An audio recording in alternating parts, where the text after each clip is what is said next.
128వ కీర్తన కొన్ని వచనాలు వినండి. యెహోవా యందు భయభక్తులు కలిగి ఆయన త్రోవల యందు నడుచు వారందరూ ధన్యులు. నిశ్చయముగా నీవు నీ చేతుల కష్టార్జితమును అనుభవించదవు. నీవు ధన్యుడవు, నీకు మేలు కలుగును. హల్లెలూయా. యెహోవా యందు భయభక్తులు కలగడం. వినండి, యెహోవా అన్న పేరుకు ఇంకొక అర్థం ఏమై ఉంటది? యెహోవా అన్న పేరుకు ఇంకొక అర్థం యేసు క్రీస్తు ప్రభు. హల్లెలూయా, హల్లెలూయా. ఇది నువ్వు ఒప్పుకున్నా ఒప్పుకోకపోయినా ఇదే సత్యం, ఇదే సత్యం. దేవునికి 3 రకాల పరిమాణాలు, లేదా దేవుడు 3 రకాలుగా విభాగింపబడి ఉన్నట్టు ఉన్నాడు. ఒకటి తండ్రి, రెండవది కుమారుడు, మూడవది పరిశుద్ధాత్మ. ఈ ముగ్గురు ఒకటే, ఈ ముగ్గురే. హల్లెలూయా. దేవుడు ఒక్కడే. ముగ్గురు వేరు వేరు విధానాలుగా వేరు వేరు సందర్భాలలో వాళ్ళు క్రియ జరిగించుచూ వచ్చారే తప్ప వాళ్ళు ముగ్గురు వేరు కాదు. ఆమేన్, హల్లెలూయా. అలాంటి దేవునికే యెహోవా అనే ఒక పేరు పెట్టబడ్డది. ఏం పేరు? యెహోవా. ఈ యెహోవా యందు భయము భక్తి గలవారు ధన్యులు. అయితే ఈ భయము భక్తి అనే ఈ అనుభవంలోకి వెళ్ళడం అనేది ఏ విధంగా అవుతుంది? భయము భక్తి. చెప్పండి, భయము భక్తి. భయము, ఏ వ్యక్తికైతే ఈ భయము భక్తి అనేటివి ఉంటావో ఆ వ్యక్తి ఎలా పరిగణించబడతాడు? ధన్యుడు. ఏ విధంగా? ధన్యుడు. ఒకసారి ఇంగ్లీష్ బైబుల్ ఉంటే చదవండి ఒకసారి. ఉందా? యాంప్లిఫైడేనా? కేజేవినా? చదువు. దాంట్లో మీనింగ్ వేరే ఉంటుంది. యాంప్లిఫైడ్ అయితే ఇంకా బాగుంటుంది. First verse, 128 Psalms first verse.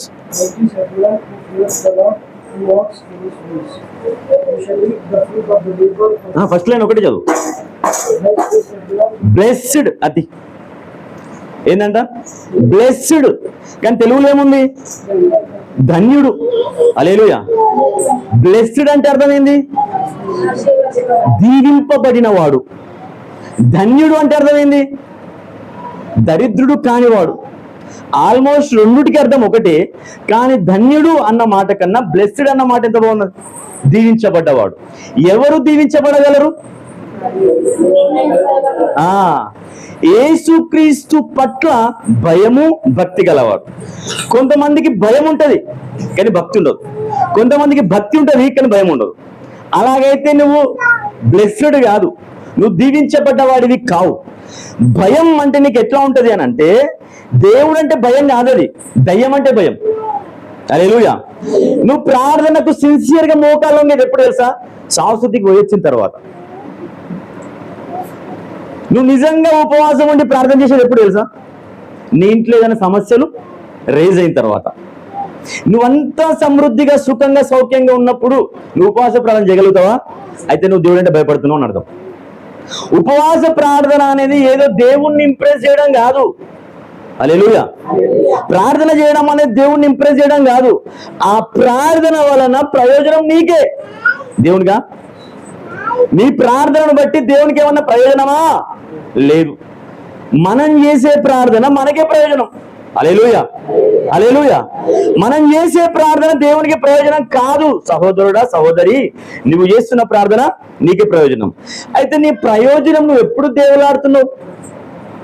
నీ ప్రయోజనాన్ని నువ్వు ఎప్పుడు వెతుకుతున్నావు? ఎప్పుడు తెలుసా? నీకు ఆశీర్వాదం ఇక్కడ అవసరం ఉంది అన్న ఆలోచన వచ్చినప్పుడు మాత్రమే. అయితే ఇక్కడ ఉండే క్రిటికల్ లేదా కష్టతరమైన పని ఏది తెలుసా? నువ్వు దీవించబడ్డావా దీవించబడలేదా అని నీకు ఎట్లా అర్థమవుతుంది? హల్లెలూయా. నువ్వు దీవించబడ్డావా లేదా అని నీకు ఎట్లా అర్థమవుతుంది? ఎట్లా అర్థమవుతుంది అని అంటే, నువ్వు దేవుని పట్ల భయము భక్తి కలిగి ఉన్నావా లేదా? భయం భక్తి కలిగి నువ్వు ఉన్నావు అని అంటే నువ్వు దీవించబడ్డావు అని అర్థం. హల్లెలూయా. యాంప్లిఫైడ్ క్లాసిక్ వర్షన్ ఎవరి దగ్గర ఉంటే చదవండి. బ్లెస్డ్ అంటే బ్రాకెట్ ఉంది, బ్రాకెట్ లో దాని డెఫినేషన్ ఉంది. బ్లెస్డ్ అంటే అర్థమైంది అని ఇంగ్లీష్ లో ఒక తర్జుమాలో ఈ విధంగా రాయబడింది. ఏ విధంగా అంటే హ్యాపీ. ఏంటంట? హ్యాపీ. దీవించబడ్డవాడంటే ఎవరు? సంతోషంగా ఉన్నవాడు. ఆనందం వేరు, సంతోషం వేరు. ఆనందం సంతోషం అర్థం కాలేదు చెప్పింది. హల్లెలూయా. ఆనందం అనేది వేరు, సంతోషం అనేది సరే. ఇప్పుడు నా టాపిక్ అది కాదు, అందులో పోతే ఇంకా వేరేకే పోతుంది. అందులో ఒకటి తాత్కాలికమైంది, ఒకటి పర్మనెంట్ అయింది. నీ తలపైన ఆయన ఏ ఆయిల్ పోసిండు? ఆయన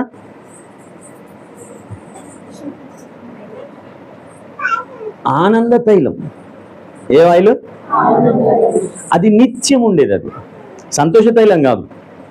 సంతోష తైలం అని ఉందా? ఆనంద తైలం అని ఉందా? హల్లెలూయా. సరే, ఇప్పుడు టాపిక్ అది కాదు. ఈ హ్యాపీనెస్ అనేది ఆనందం. ఏంది? ఆనందం.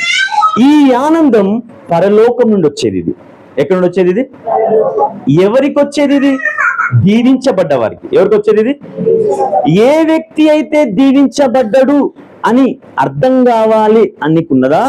లేకపోతే నీవు దీవించబడ్డవా లేదా నీకు అర్థం కావాలా? అయితే నువ్వు భూతద్దం పెట్టి చూసుకో, అందులో ఆనందం అనేది నీ జీవితంలో కనబడుతుందా లేదా అని. హల్లెలూయా. ఆనందం అనేది నీ జీవితంలో కనబడ్డదే అనుకో, నువ్వు దీవించబడ్డ వ్యక్తివి. అయితే ఈ ఆనందం వస్తువులను బట్టి వచ్చేది కాదు, ధనాన్ని బట్టి వచ్చేది కాదు, ఆరోగ్యాన్ని బట్టి వచ్చేది కాదు. ఆరోగ్యాన్ని బట్టి, వస్తువులను బట్టి, సుఖము సౌఖ్యాన్ని బట్టి వచ్చేది సంతోషం. అబ్బా భలే సంతోషంగా ఉన్నా నేను ఈరోజు. నిన్నేమైంది మరా? నిన్న శాలరీ వల్లే, నిన్న ఇంట్లో జయమైండే, నిన్న పడుకుంటే కళలు పడ్డాయి. ఈరోజు కళలు ఏమొచ్చి దేవుడు వచ్చాడు. ఈరోజు ఏముంది? సంతోషం ఉంది. కానీ ఆనందం అట్లా కాదు. ఆనందం అనేది నీకు శాలరీ పడినా పడకపోయినా అట్లనే ఉంటుంది. అది నీకు ఆరోగ్యం ఉన్నా లేకపోయినా అట్లనే ఉంటుంది. అది అర్థమవుతుందా? నీ భర్త నిన్ను ప్రేమించినా ప్రేమించకపోయినా అట్లనే ఉంటుంది. ఏంటది? ఆనందం, హ్యాపీనెస్, జాయ్. హల్లెలూయా. యాక్చువల్లీ ఇక్కడ జాయ్ అని పెట్టాలా, ఏమన్నా హ్యాపీ అని పెట్టు. నెక్స్ట్ వర్డ్ ఏముంది?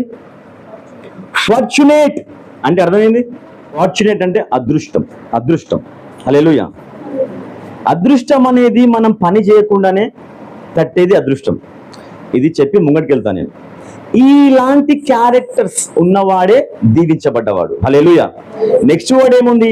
To be envied. ఎన్వైడ్ అంటే అర్థమైంది తెలుసా? ఈ మాట మనకు అర్థం అయింది అనుకో, ఇంకా మనం మామూలు క్రైస్తవ జీవితం ఉండదు.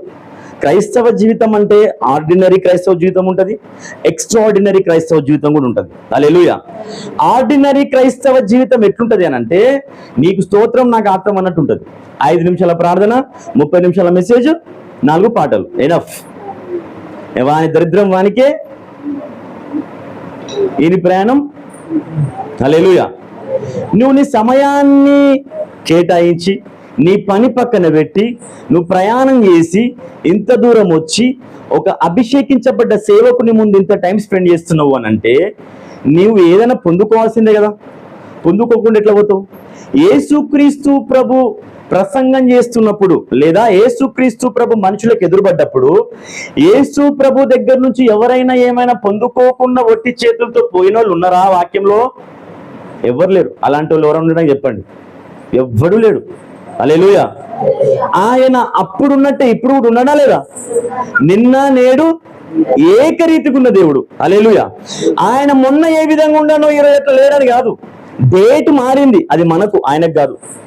ఎందుకంటే టైం లైన్లో మనం ఉన్నాం, టైం లైన్ ఆయనలో ఉన్నది. అర్థమైందని చెప్పింది. టైంలో మనం ఉన్నాం, టైం ఆయనలో ఉన్నది. హల్లెలూయా. అర్థమైందని చెప్పింది. ఇది అర్థం కానికి చిన్న ఓడి చెప్తే ఆదికాండంలోకి రండి. 1వ అధ్యాయం. తీసిన వాళ్ళు తొందర చదవండి. ఇంగ్లీష్ అయినా తెలుగైనా పర్లేదు. ఒకటి త్వరగా. అయ్యో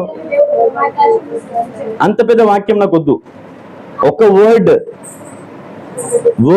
ఫస్ట్ వర్డ్ ఆది యందు. చెప్పండి అందరూ. ఆది యందు ఇంగ్లీష్ లో ఏముంది? In the beginning. బిగినింగ్ అంటే అర్థం ఏంటి? స్టార్ట్ మీన్స్ బిగినింగ్, మొదటి కాదు, ఆరంభం.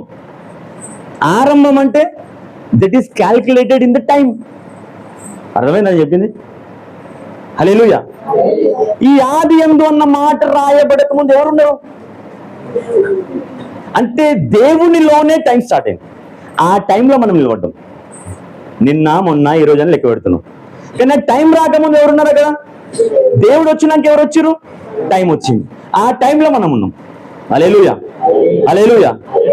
బిగినింగ్ అంటే time calculation. In the beginning. Hallelujah. ఆరంభం. ఏంటది? ఆరంభం. దేవునికి టైం లేదు, దేవునికి గమనాగమనములు లేవు. ఆయన పైన సూర్యుడు పడే అంత కెపాసిటీ సూర్యుడికి లేదు. ఆయన ముందు సూర్యుడు ఉదయించింది అనుకో, ఆ సూర్యుడు ఆయన లోపల కలిసిపోతాడు. హల్లెలూయా, హల్లెలూయా. వాక్యంలోకి రండి. టు బి ఎన్వైడ్ అంటే ఈ దీవెన అన్న మాట, ఈ బ్లెస్సింగ్ అన్న మాట పొందుకొనిన ఒక క్రైస్తవుడు ఏ లెవెల్లో వీడు పొందుకుంటాడు అని అంటే, వినండి. ఏ లెవెల్లో వీడి దీవెన పొందుకుంటాడు అని అంటే, ఈ మాటకు అర్థమైంది. మీరు గూగుల్ చేసి చూడండి. అసూయపడేంతగా. ఎట్లా? అసూయపడేంతగా. నీ శత్రువు లేదా నీ కొలీగ్, నీ చుట్టాలు, నీ పక్కాలు, నీ రక్త సంబంధులు, నువ్వంటే గిట్టనోడు, వాడు నిన్ను చూసి అసూయపడేంతగా దీవించబడమే దీవెన. కొట్టు చప్పట్లు గట్టిగా. హల్లెలూయా, హల్లెలూయా. కొన్నారు, వాళ్ళకేం 30,000 పెట్టి బండి సెకండ్ హ్యాండ్ లో కొన్నారు. మాతో షోరూమ్ బండి ఉన్నది. పోతున్నాడు అలా కొడుకు 20,000 జీతం ఉన్నది.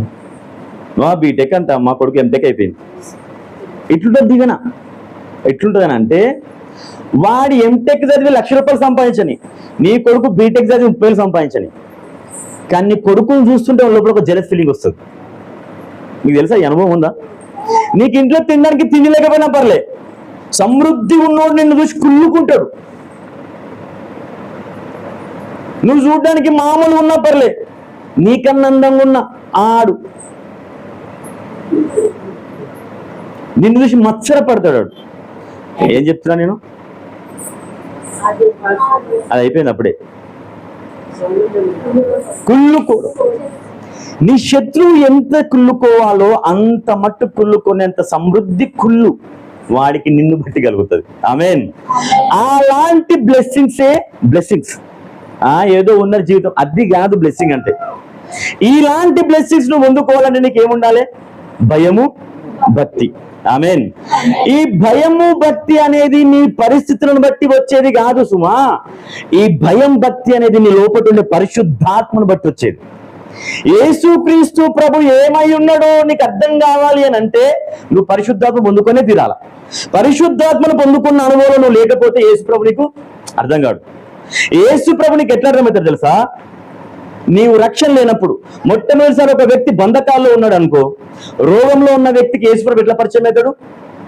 వైద్యుడిలాగా పరిచయం అవుతాడు. హల్లెలూయా. అపవాది బంధకాల్లో ఉన్న వ్యక్తికి యేసు ప్రభు ఏ విధంగా పరిచయం అవుతాడు? విమోచకుడిగా పరిచయం అవుతాడు. అర్థమవుతుందా? దరిద్రంలో ఉన్న వ్యక్తికి యేసు ప్రభు ఏ విధంగా పరిచయం అవుతాడు? దీవెనకరంగా పరిచయం అవుతాడు. అంతేనా? ఇంకా గుడ్డుడికి ఎట్లా పరిచయం అవుతాడు? కళ్ళిచ్చేటోని లాగా, చెవిటోనికి చెవులు ఇచ్చేవాడిగా. స్వస్థత అవసరం ఉన్నవాడికి ఏమో యేసు ప్రభు స్వస్థతనిచ్చే వ్యక్తికి అర్థమవుతాడు.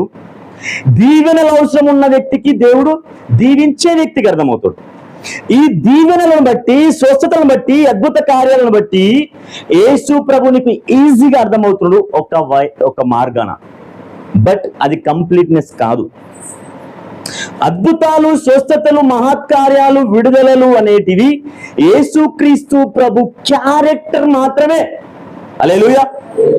అది ఆయన క్యారెక్టర్ కంప్లీట్నెస్ కాదు. ఆయన క్యారెక్టర్లో ఒక పార్ట్. అర్థమైందని చెప్పింది.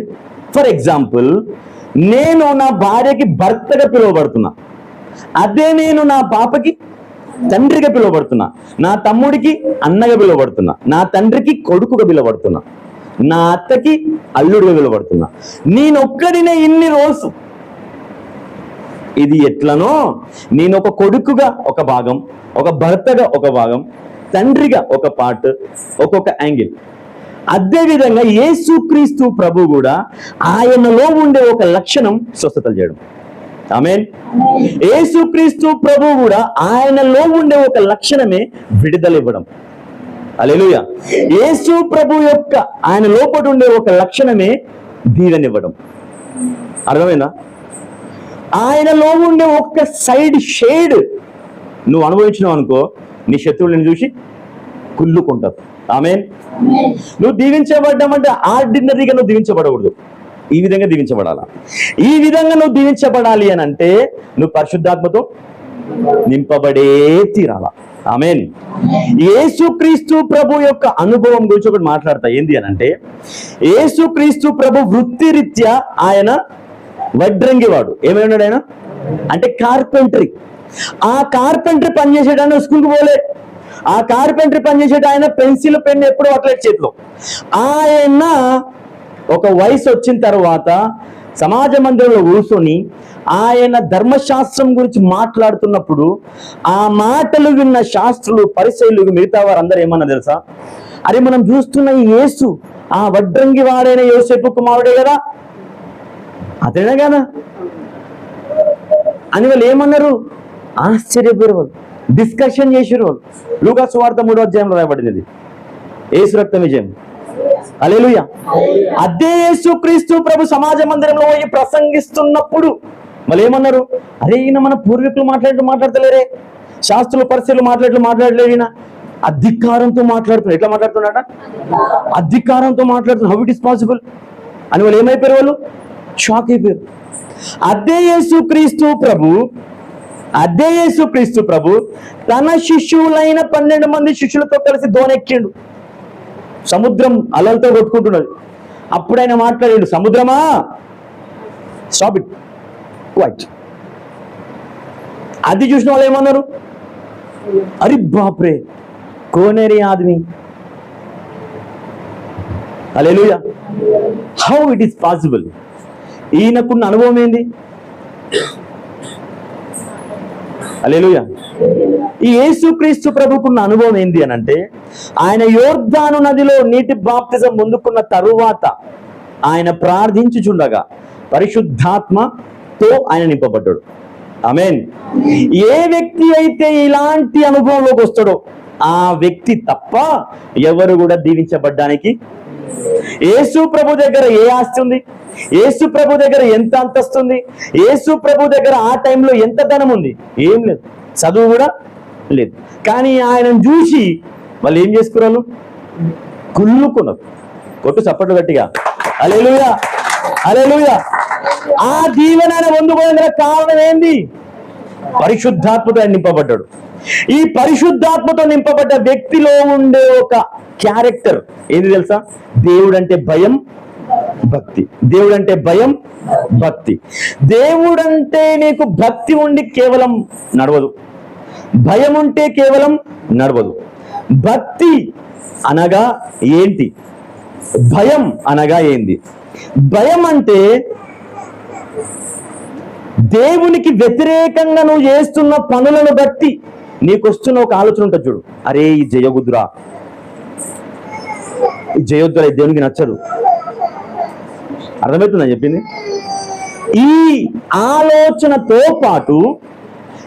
ఆలోచనతో పాటు దేవునికి ఇష్టమైంది ఏంది నేను చెప్పింది అర్థమైందా? దేవునికి నచ్చింది ఏంది అని నువ్వు ఆలోచిస్తున్నావు. హల్లెలూయా. అందరికీ మాక్సిమం ఈజీగా మనకు అర్థమయ్యేది ఏంటంటే దేవునికి నచ్చినవి చేయకూడదు, దేవునికి నచ్చినవి అది మాత్రమే మనకు అర్థమైంది. కానీ దేవునికి నచ్చిన ఏంది ఒక్కటి చెప్పండి. స్తుతించడం, ఆరాధించడం, అలాంటిదే మీకు వస్తున్న ఆలోచనలు కరెక్టే.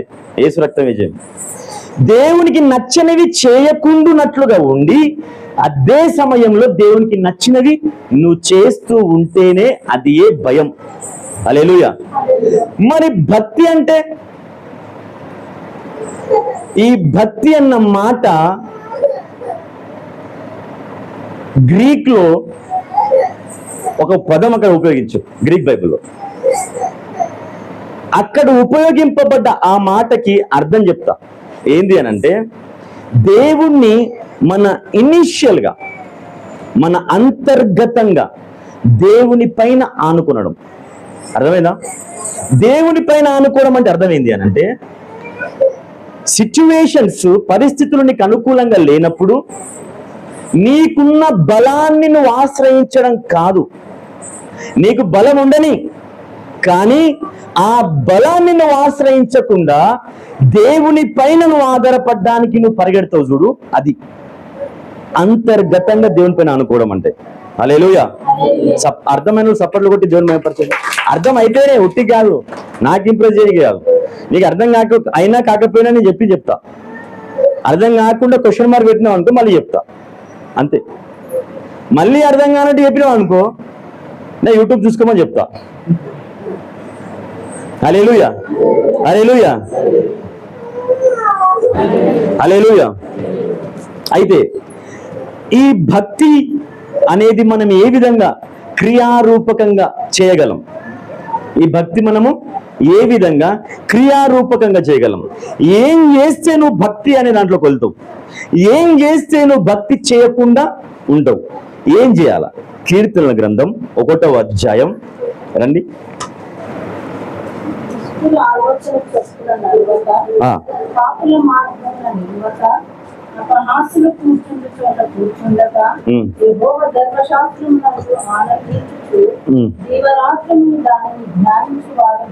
చాలండి. ధన్యుడు. కీర్తన గ్రంథం ఇంతకుముందు చదువుకున్న మాటలు ఏముంది? యెహోవా యందు భయము భక్తి కలిగిన వాడు ధన్యుడు. ఆ ధన్యుడు వాడు యెహోవా యందు భయము భక్తి కలిగి ఉంటే ఏ విధంగా ధన్యుడు అవుతాడో, అయితే భయము భక్తి నువ్వు ఏ విధంగా కనబరచగలవు అంటే ఈ గ్రంథం, ఈ వచనం చెప్తుంది. ఏమని? దుష్టుల ఆలోచనను పట్టుకొని నువ్వు నడవద్దు. ఏం చేయొద్దు? దుష్టుల ఆలోచన పట్టుకొని నడవద్దు. నెక్స్ట్ ఏముంది? పాపుల మార్గమున నిలవకు. ఎవరి మార్గాన? పాపుల మార్గాన. పాపులంటే ఎవరో నేను ఎక్స్ప్లెనేషన్ చేయాల్సిన అవసరం లేదు. దుష్టులంటే ఎవరో నేను ఎక్స్ప్లెయిన్ చేయాల్సిన అవసరం లేదు. మీకు ఆల్రెడీ అన్నీ అర్థమవుతున్నాయి. మీరు ఆ మాత్రం తెలివి లేని వాళ్ళు గారు, మీరు తెలివైన వాళ్ళని నేను అనుకుంటున్నా. హల్లెలూయా. ఎక్స్ప్లెయిన్ చేయమంటే ఒకటి ఎక్స్ప్లెయిన్ చేస్తా, ఒక గంట సేపు కూర్చోవాలి మరా, వద్దు. నెక్స్ట్, అపహాసకులు కూర్చుండే చోట కూర్చోకూడదు. ఎవరి దగ్గర? వినండి, ఈ వచనం నేను సండే స్కూల్ ఉన్నప్పుడు మాకు కంఠాపాఠం. ఎంతమందికి ఇది కంఠాపాఠంగా ఉంది? 1, 2. మీకు లేదా? అంటే సండే స్కూల్ పోలేదా మీరు? Did you went Sunday school? Then you don't know. మీకు లేదా? మీకే ఇట్లా ఎవరు అడగలేనట్టు. నువ్వు ఇట్లా అడిగినావనుకో నెక్స్ట్ టైం రామన్నా మేము. చెట్లు పెంచే అలవాటు ఎంతమందికి ఉంది? చెట్లు కానీ పెట్స్, కుక్క పిల్లలు, పావురాలు పెంచే అలవాటు. అవి పెంచే అలవాటు ఉన్న వాళ్ళు వాటిని ఎత్తికి వదిలేస్తారా? రోజు వాటికి బాతింగ్, రోజు అంటే 2 డేస్కి ఒకసారి బాతింగ్, మంచి ఫుడ్, దానికి మంచిగా ఉండడానికి ప్లేసు, పడుకోవడానికి అన్నీ, ఇవన్నీ చేస్తూ దానికి ఎక్కడైనా ఏమన్నా పెయిన్లు ఉన్నాయా, ఏమన్నా మురికి అంటిందా? ఎందుకంటే నువ్వు బెడ్ పైన పడుకోబెట్టుకుంటావు. నువ్వు ఇంటికి రాగానే ఫస్ట్ నీ మూతి నాకేది అదే. నా దగ్గర పావురాలు, కుక్కలు, పిల్లులు ఫుల్గా ఉంటుండే. నాకు చాలా ఇష్టం అది. 20-30 పావురాలు, ఒక కుక్క. ఇంటికి రాగానే ఫస్ట్ కుక్కను పట్టుకోవాలి. అయితే నాకు పానం జాగ్రత్తగా ఉండేది. ఆ పావురాలను చూడాలి అట్లా పోయి, అది వేసిన రెట్ట మొత్తం క్లీన్ చేయాలి. ఇవన్నీ చెప్తున్నా ఇప్పుడు నేను.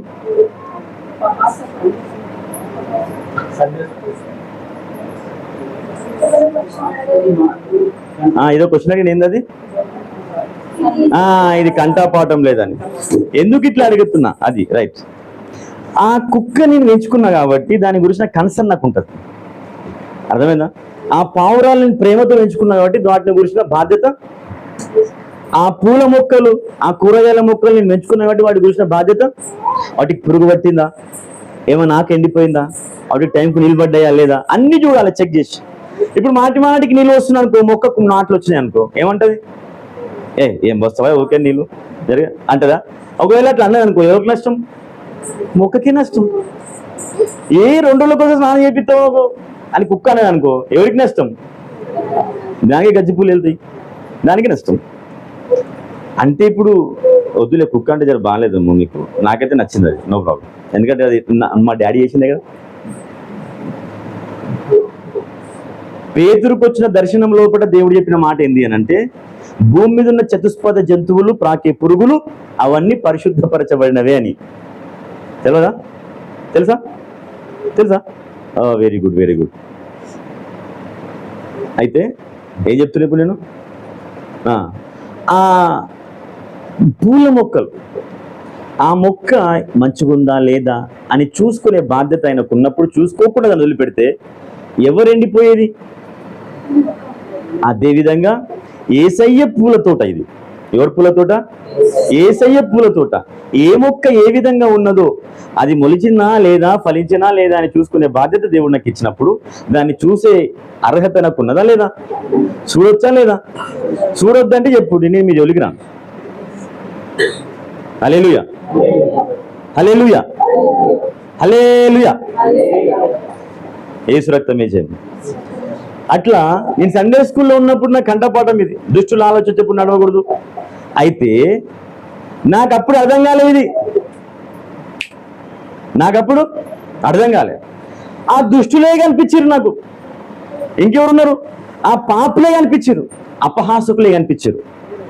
ఈ వచనం పలికిన ప్రతిసారి దుష్టులు, పాపులు, అపహాసకులు, దుష్టులు, పాపులు, అపహాసకులు అని బోర్ కొట్టేసింది. ఎప్పుడైతే నేను పరిశుద్ధాత్మతో నింపబడ్డానో అప్పుడు నాకు వాక్యం మళ్ళీ అర్థమైంది. ఏమని? దుష్టుల ఆలోచన చెప్పున నడవకు. ఏం చేయకు? నడువకు. దుష్టులు కనబడతలేదు ఇక నాకు, వాళ్ళతో పాటు నడవకు అన్నమాట కనబడుతుంది. నెక్స్ట్ లైన్ ఏముంది?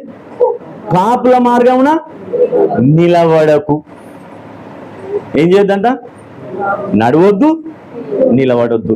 నెక్స్ట్, అపహాసకులు కూర్చునే చోట కూర్చోకు. నిలబడకు, నడువకు, నిలబడకు, నడవకు, కూర్చోకు. నిలబడకు, అంతే. యవనస్తులకు ఎందుకు ఇది ఖచ్చితంగా చూసి చెప్తున్నా అంటే, నువ్వు ఫ్రెండ్ కొలీగ్ అని పోతావు చూడు, క్లాస్మేట్కి, రూమ్మేట్కి, కాలనీ మేట్కి, బిల్డింగ్ మేట్కి, కాలేజ్ మేట్కి, ఫ్రెండ్కి చాలా తేడా ఉంటుంది. 10 సార్లు ముఖం చూసుకున్నది మాత్రం ఎవరు ఫ్రెండ్ అవ్వకూడదు కూడా. హల్లెలూయా. నీ దీవెనలు చూస్తున్నప్పుడు వానికి కుళ్ళు పుడుతుందనుకో, వాడిని ఫ్రెండ్ ఎట్లయితాడు? అవుతాడా? నువ్వు ఏడుస్తుంటే నిన్ను చూసి యాక్టింగ్ చేస్తాడు, మా అమ్మ పోండ్రా, లోపల మాత్రం ఆ మామ ఇంకేడురా, వాడి ఫ్రెండ్ ఎట్లయితాడు? నీ ఆత్మీయ జీవితం, నీ బ్లెస్డ్ లైఫ్, అది పోయేది ఫస్ట్ నీ ఫ్రెండ్ ద్వారానే. లోకపరమైన ఫ్రెండ్, ఆంతోని కూసోకు, ఆంతో పాటు కలిసి వాన్ దగ్గర అంతే కూసోవడం మాని, నిలవడం, నడవడం మాని. హల్లెలూయా. ఇలా నువ్వు చేయగలిగితే పక్కింటదిన ఎవరు? మా చిన్నమ్మ బిడ్డ వాళ్ళ కూతురు. ఎట్లొచ్చింది నీకు దరిద్రం? పట్టు చీర కట్టుకొని, నిండా పూలు కట్టుకొని దావతప్పుడు వచ్చింది. వచ్చి ఆమెకున్నాయన్నీ నీకు ఊసిపోయింది. ఆమె ఓంగానే ఇంట్లో నీకు స్టార్ట్ అయింది. ఆమెతో కలిసి కూర్చున్నావు, ఆమెతో కలిసి షాపింగ్లు తిరిగినావు, ఆమెతో కలిసి ముచ్చట్లు పెట్టినావు. నేను చెప్పేది ఏంది అని అంటే, నువ్వు దీవించబడ్డ వ్యక్తివై ఉండేటట్టుగా నువ్వు చూసుకో. దీవించబడ్డ వ్యక్తివై నువ్వు ఉండగలగాలి అంటే అటువంటి వారితో కలిసి ఉండకూడదు, అంతే. హల్లెలూయా, హల్లెలూయా.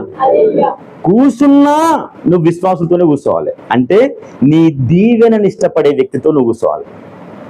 నువ్వు నడిచినా నీ దీవెనను చూసి వాడు సంతోషపడేటోతోనే కలిసే నువ్వు నడవాలి. నీవు నిలబడినా నీ దీవెనను చూసి సంతోషపడే వ్యక్తితోనే నువ్వు నిలబడాలి. హల్లెలూయా. ఇలాంటి ప్రాక్టీస్ నువ్వు ఎప్పుడైతే చేయగలుగుతావో అప్పుడు నువ్వు దీవించబడుతున్న వ్యక్తివి. అప్పుడు నువ్వు యెహోవా పట్ల భయము భక్తి కనపరచుచున్న వ్యక్తివి. నువ్వు పనిచేసే దగ్గర నీ కొలిగ్ ఉంటాడు, ఖచ్చితంగా ఉంటాడు. వాడి ఇంట్లో గట్టిగా పూజ చేసి వస్తాడు, గట్టిగా నమాజ్ చదివి వస్తాడు. నీకు ఐతారం బైబిల్ పడితే మళ్ళీ ఐతారమే. అమ్మ బలవంతంగా ప్రార్థన వంగిపిస్తే అప్పుడు బలవంతంగా వంగుతావు. అది నీకు ఎక్కడ బయటికి వనికి ఛాన్స్ లేకపోతే. హల్లెలూయా, హల్లెలూయా, హల్లెలూయా. అలాంటి వ్యక్తులు వాళ్ళ లోపట పనిచేసే ఆత్మ ఏది, ఆ ఆత్మను అర్థం చేసుకోగలగాల. ఆ ఆత్మను అర్థం చేసుకోకుండా ఆ వ్యక్తితో నువ్వు సహవాసం చేయడానికి ప్రారంభించినావు అనుకో, నీ దీవెన నువ్వు పోగొట్టుకోవాల్సి వస్తుంది. హల్లెలూయా. అది ఎవరైనా ఉండని. పౌలు మాట్లాడుతున్నాడు, లోకపరమైన బంధాలు అవసరాన్ని బట్టి ఉండొచ్చు, కానీ నువ్వు వాళ్ళతో సహవాసం అనేది, సహవాసం వేరు, పరిచయం వేరు. సహవాసం వేరు, పరిచయం. క్లాస్మేట్ లో పక్కన కూర్చున్నంత మాత్రాన వాడిని ఫ్రెండ్ ఎట్లయితాడు? ఇంటి పక్కన కొత్తగా వాడు వచ్చినంత మాత్రాన వాడు నీకు పరిచయం వాడు నీకు చుట్టం ఎట్లయితాడు? 2 రోజులు చాలు ఆయన ఇంట్లో వచ్చి టిఫిన్ చేస్తాడు. ఇక 3వ రోజు నీకు నీ భర్త కిరికిరి స్టార్ట్ అవుతుంది. వారం గడిచింది అనుకో, ఆమె అన్ని నీకు రుద్దుతుంది. ఇక ఒకవేళ ఆ వ్యక్తి ఆమె భర్తతో విడాకులు ఇచ్చిన వ్యక్తి అయింది అనుకో, నువ్వు ఖచ్చితంగా నెక్స్ట్ నీ భర్తతో విడాకులు ప్లాన్ చేస్తావు. ఇది వాస్తవం. ఇది నువ్వు తిరుగుతున్న వ్యక్తి అమ్మా నాన్నకు అవిధేయత చూపించే వ్యక్తి అయింది అనుకో, కరెక్ట్ గా వారం రోజులు కానీ నువ్వు మీ అమ్మ నాన్నకి వ్యతిరేకంగా మాట్లాడుతావు. ఇది నేను ఖచ్చితంగా రాసిస్తా. ఒకవేళ నువ్వు దీవించబడ్డ వ్యక్తి కాకపోతే, నువ్వు ఆల్రెడీ దీవించబడ్డ వ్యక్తిగా అయితే వాడిని కూడా ఇంట్లోకి ఉంచుకుంటావు. నీది నీకే ఠికానా లేదు, నీది నీకే దిక్కు లేదు, ఇంకా నువ్వు వాడిని ఉంచుకుంటావు. ఒక వ్యక్తిని నువ్వు ఆకర్షించేంతగా నువ్వు ఉండగలగాలి అని అంటే నువ్వు ఫస్ట్ వీళ్ళతో తిరగడం మాని, నువ్వు ఫస్ట్ వీళ్ళతో కూర్చోవడం మాని, నువ్వు ఫస్ట్ వీళ్ళతోని నిలబడ్డం మాని.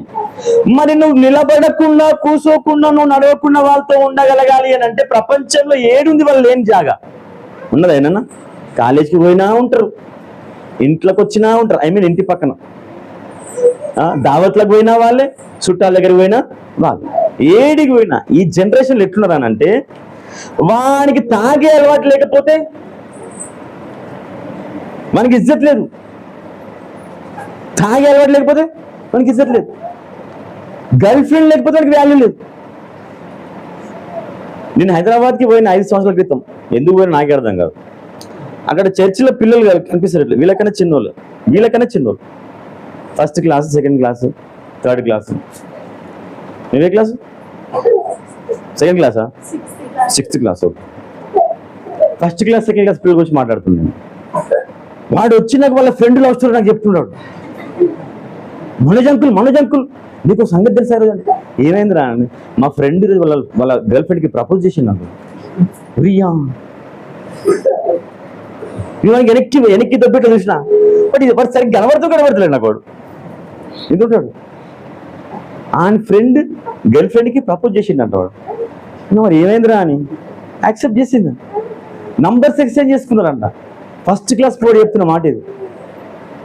వీడిని అడిగిన, మరి నీకెవరు లేరా అని. చిచ్చి మన అట్లాగా మమ్మీ చాలా స్ట్రిక్ట్, అందుకే లేదు అంతే.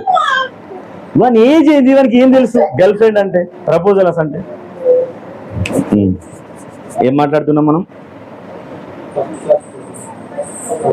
అబ్బా ఇది మాత్రం భలే గుర్తున్నదిరా మీకు. ఇంతకు ముందు అడిగినాడు చెప్పలేడు, అంతకుముందు చెప్పలేడు, ఇది టాపిక్ చెప్పినాడు అంటే సంథింగ్ ఇస్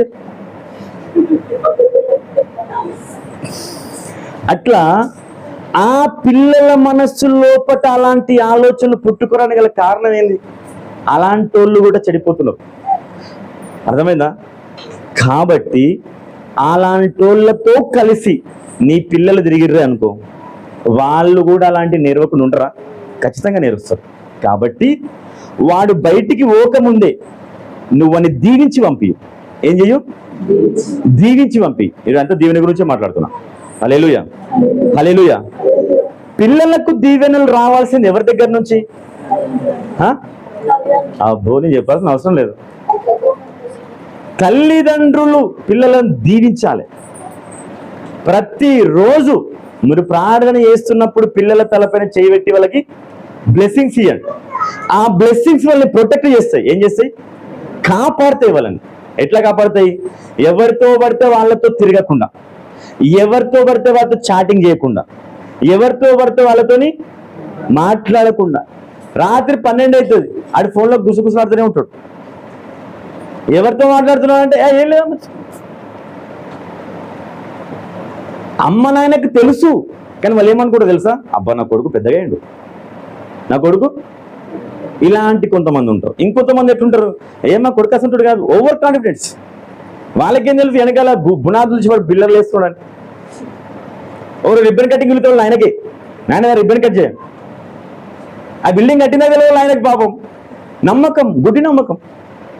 హల్లెలూయా, హల్లెలూయా. ఇలాంటి నమ్మకం, గుడ్డి నమ్మకం ఉండొద్దు.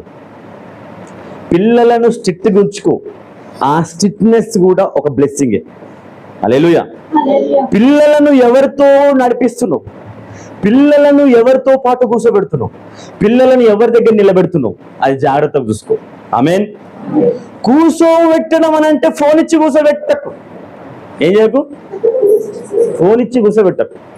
ఇద్దరు ఒకటే క్లాస్ నడిపిస్తాం, పోండి ఇద్దరు కలిసి పోండి. నెక్స్ట్ ఇంటికి తిన్నగా రారిగా వాళ్ళు. 10 నిమిషాలు వచ్చేతో 30 నిమిషాలు అవుతుంది.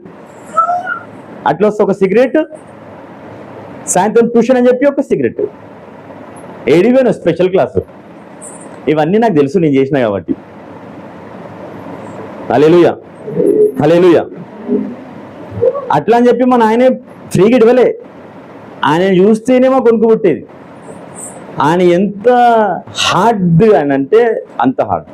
ఆయన ముఖం చూస్తేనే మాకు గుండె పగిలిపోయేది, అంత భయం నుంచేది. అయినా కానీ లోకం అంత ఈజీగా పడేస్తుంది మనల్ని. ఆ లోకం మనకు అంటకుండా ఉండాలి అని అంటే ఆ దీవెనలను నీ పిల్లల్ని కట్టుకోవాలి. ఆ దీవెన ఏందది? భయము, భయము. భయం అంటే ఏంది? వాళ్ళతో కూర్చోవద్దు, వాళ్ళతో నడవద్దు, వాళ్ళతో నిలబడియొద్దు. అంతే, స్ట్రిక్ట్గా, అంతే స్ట్రిక్ట్. ఇలాంటి ఎక్సర్సైజ్ నువ్వు చేయగలిగితే అప్పుడు నీ శత్రువు నిన్ను చూసి కుళ్ళుకోగలుగుతాడు. మీరు మళ్ళీ టైం ఉంటే ఇంటికి వెళ్ళి యాంప్లిఫైడ్ క్లాసిక్ వర్షన్ లోపల ఈ వచనం మళ్ళీ రివైండ్ చేయండి. మన శత్రువు మనల్ని చూసి కుళ్ళుకునే దీవెనలు, అలాంటి దీవెనలకు మనం పాత్రలో. హల్లెలూయా. అయితే ఇలాంటి దీవెనలు నువ్వు పొందుకున్నట్లయితే చివరి ఒక వచనం చదివి వినిపిస్తాను. అదే కీర్తన గ్రంథంలో రండి.